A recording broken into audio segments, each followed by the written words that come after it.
복제 연구란 이미 기존에 있던 그 연구 결과를 다시 한번 해보는 겁니다. 이렇게. 왜 그러냐면 혹시 그 기존의 연구 결과가 예를 들어서 뭐 약의 효과가 있다라든지 이런 것들이 연가설을 잘못 기각한 것이 아닌가 이런 것들을 반복해봐서 그 효과를 확인하는 걸 복제 연구라고 합니다. 그래서 이 통계적 유효한 결과가 나왔어요. 그러면 어떻게 되는 겁니까? 이 연가설을 기각하는 거죠. 그러니까 뭔가 효과가 있다는 거죠. 그런데 우리가 이걸 정확하게 밝혀내려면 어떻게 해야 돼요? 전체 모집단을 조사할 수 있다면 되겠죠. 그러면은 우리가 이게 이제 대안가설이 맞아서 기각한 건지 아니면 연가설을 잘못 기각한 건지 우리가 알 수 있겠죠. 그러나 이게 가능하지 않을 때는 어떻게 하겠어요?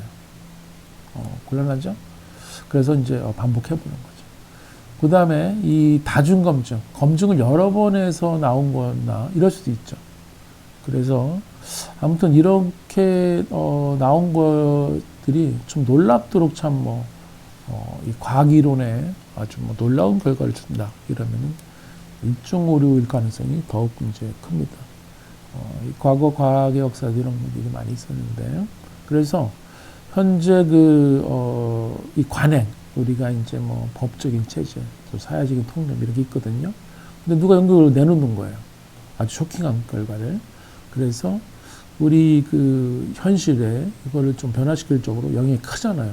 이럴 때는 우리가 만약에 이 제1종 오류인데, 그래서 연가설, 우리가 현재 믿고 있는 것을 잘못 기각하잖아요. 이 잘못 기각하게 되면 어떻습니까, 이거? 사회적인 패단이 너무 크죠? 심각한 사회 문제가 됩니다. 예를 들면, 우리가 뭐 신약을 개발했어요. 좋다고. 그러는데, 이걸 가지고 이제 시판을 허용했어요. 그랬더니, 이 수백만 명한테 해봤더니, 이게 부작용이 있는 거예요. 나중에. 이런 일이 실제 있거든요. 그래서 이런 경우가, 이 효과가 없는데 잘못 기각하면 큰일 나는 거죠. 그래서 이 통계적 유의성이 나왔는데, 그럼 어떻게? 뭐, 반복해보는 거죠, 이 실험을. 그래서 어떻게 돼요? 나와야 되는 거죠. 이것이 점점 중요해지고 있습니다.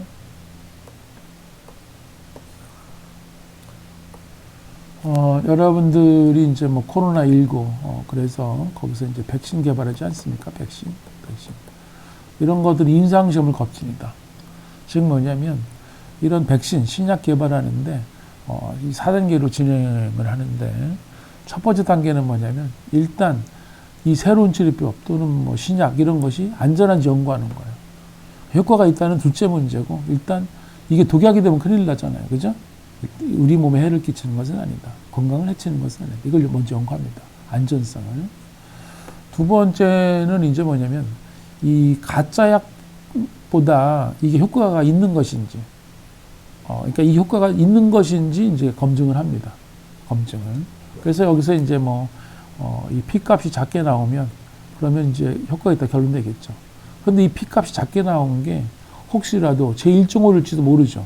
그렇기 때문에 2단계에서 이게 P값이 작게 나와서 유의하다면 3단계에서는 표본을 키우거나 또는 다른 치료법과 비교하는 복지 연구를 하는 거예요. 같은 연구를 두 번 더 이제 하는 것이죠. 그런 다음에는 이제 신약을 이제 시판 허용하겠죠. 그래, 이런 약을 만들어 팔아도 좋아. 그런 다음에 뭐요? 부작용 같은 거를 조사를 합니다. 왜냐면 이 부작용이라고 하는 게 시간이 뭐 얼마나 걸려서 나타나는지 모르거든요. 그래서 계속 데이터를 수집을 합니다. 그런 다음에 이건 이제 연구하는데, 이런 예 중에 하나가 이제 뭐 아스피린 같은 거예요. 아스피린. 이 아스피린이 뭐 전에 연구로는 심장 발작 이런 거 역제해서 좋다고 생각을 했는데, 오래 해서 이제 권했거든요. 그랬더니 나중에 보니까 부작용이 있더라. 그래서 이제 특별한 경우 아니면은 옛날처럼 아스피린을 처방하지 않습니다. 이렇게. 그래서 여기 이러한 신약 개발이나 치료법에서 이 별도의 무작위 실험을 2번 하는 이유가 뭘까요? 자, 이건 왜 그런다고요? 아까 얘기한 것처럼 2단계에서 통계 유효한 결과가 나왔어요. 근데 이게 지금 치료효과 실제 있는 것인지, 아니면 효과가 없는데 우연히 효과가 있는 것처럼 나와서 제1종 오류가 발생한 거죠. 우리 모르잖아요. 그래서 우리가 시판하기 전에 어떻게 해야 돼요? 실제 효과가 있는지 다시 실험을 해보는 거죠. 이 결과가 그래도 나오는지 요구하는 거예요. 그래서 이 3단계에서도 통계적으로 유의하다 이러면 뭐예요? 치료가 실제 효과적이라는 것이 더 확신할 수 있죠, 우리가. 2번 했더니. 그래서 이걸 이제 2번 하는 겁니다. 만약에 이 3단계에서 유의하지 않았다 그러면은 2단계 실험이 일종 오류 결과일 뿐이다. 이런 것이 있습니다. 실제 신약 개발하는데 2단계에서는 유의한데 3단계에서는 그렇지 않은 것들이 상당히 많이 있습니다. 이럴 때는 이제 연구비만 날리고 신약회사는 상당히 손해를 많이 보겠죠. 그러나 이런 손해를 발생하더라도 워낙 신약 개발하면 엄청난 돈을 벌기 때문에 이런 것들이 이루어지고 있습니다. 자, 그래서 이렇게 복정구를 하는 이유는 2가지 이유로 임상시험에서 중요한 안전관리다. 하나는 뭐냐면 제약회사 굉장히 많아요. 전 세계적으로. 그래서 새로 신약 개발하고 치료제 개발하고 항상 검증하고 있어요. 그러니까 뭐라고요? 항상 다중 검증을 하고 있다고요. 다중 검증. 그렇게. 그럼 그 중에서 의견이 나오는 것도 되게 많은 거죠. 그래서 우리는 어떻게? 복정구를 해봐야 되는 거죠. 2번째는 실제 효과가 없는 신약이나 새로운 치료법이 효과가 있다 결론 내린데 없는데 이게 사회에 해롭잖아요. 그렇죠? 부작용 겪기도 하고 이렇게. 그래서 우리는 이 복제를 통해 가지고 이런 걸 잡아내야 되겠죠. 그래서 이 연구 결과를 복제하는 게 과학에서 매우 중요하거든요. 그래서 2000년대 초반에 이렇게 복제를 해봤더니 결과가 재현되지 않는 경우가 상당히 많아요.